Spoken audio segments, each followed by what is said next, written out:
Okay, so years ago when I was looking at the particle in a 1D box, like trying to like really flesh that out, and I had my student go and evaluate.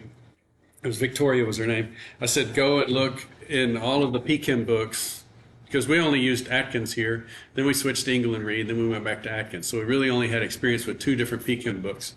So we bought all the others that I could find in terms of market share. It's kind of funny. I asked one of the publishers, they asked me, would we switch books? And I was like, well, what kind of market share table do you have? And they sent me the market share table for PChem. So I had, like, from the rep, what books and what percentage of the courses, across the country use this book or that book or that book, and so on. And so then we use that information to go out and get those other books to see if the particle in a box was developed all the way through spectroscopy. Like, all PChem books will do the particle in a box. It's just the sign, n pi x over L. We're the ones that centered it on zero, okay, so that you could see the symmetry of it. And so the symmetry of the particle in the box is not covered in any of the books. And the spectroscopy of the particle in the box, the selection rules, the transition dipole moment integrals, and all that stuff, not covered in any of the PChem books. That's why we wrote our book together, because after doing this research, we realized that we had a different way of teaching spectroscopy using this simple one-dimensional model. So, hey, great for Sam. You guys got a unique part of your education. You understand spectroscopy, I can't even say it, better than like 99% of your peers, okay, no matter what the school. So that's cool. So in her thesis defense, Victoria said, it's so dry, the material, which you get, right? And so this was her deal. She had this little book of Goldilocks. And so she went and got the images. So go check out Josh Penfield's illustrations. He does a marvelous job. This is his website. And so I'm giving him credit because he did all the drawings. And so this is just what we've been covering in terms of spectroscopy. We did it 3 different ways. We did the analytical method, okay? And that was too hard, right? It's not that bad. It's one dimension. You can do the integrals and integration by parts. A couple of times it's nested if you do the Raman, but that's all in the spectroscopy book in chapters 5 and 7. Okay. But it is too hard when you get to 3-dimensional systems, especially with the electron correlation. So we don't even have analytical solutions for those things. So there are certain situations when you get to multi-electron atoms, you don't even have analytical solutions. So that's a problem. And so what did we do next? You guys tell me. What was the next bed? Symmetry, yes. Okay, well, first of all, she's not happy with the analytical method. I love that little face. Okay, so exact solutions for the intensities of the transitions, but the weaknesses were that, even a one-dimensional solution took 6 pages of calculus, and 3-dimensional solutions don't even have solutions. Okay, so then we went to the symmetry solutions. Okay, and so what are some of the properties of the symmetry solutions? Well, the strengths were the symmetry of integrals was much, much easier to identify. Okay, and the selection rules were so easy, but there was a problem. What do you think are the weaknesses in the symmetry?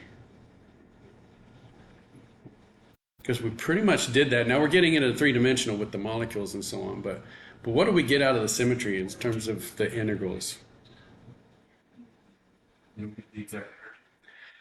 It's you don't get the exact, and then what you said last was not correct, but you're right. We don't get the exact. It's not energy. What is that integral that we're doing the symmetry of? Dipole moment integral, which is related to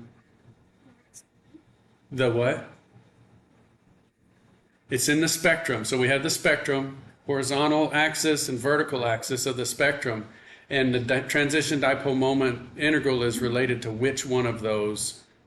It's the vertical one. So it's not the energy. The energy differences are on the horizontal axis. It's the intensities. Yeah, so the intensities. We can only determine with symmetry that it's 0 or non-zero. So we can get the selection rules. We can say, yeah, there should be a peak here. We don't know how tall it will be.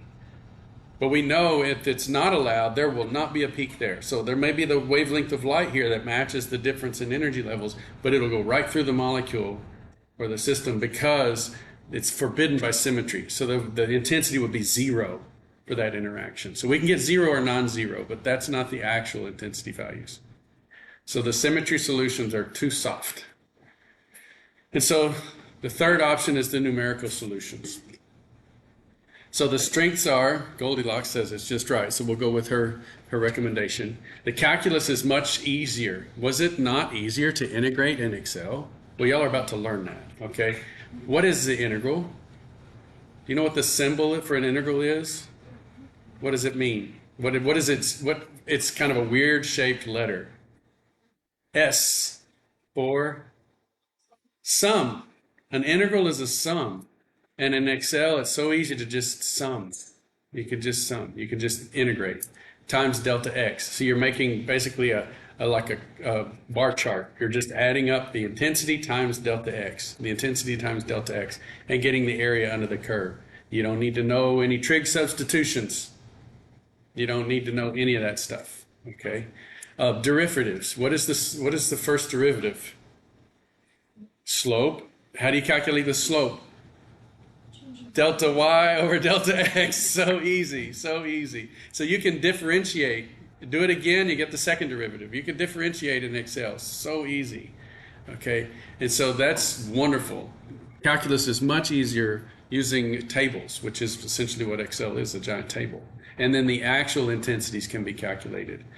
The weakness is you got to learn Excel, and you got to learn Gaussian if you're going to do it like for three-dimensional molecules. Okay.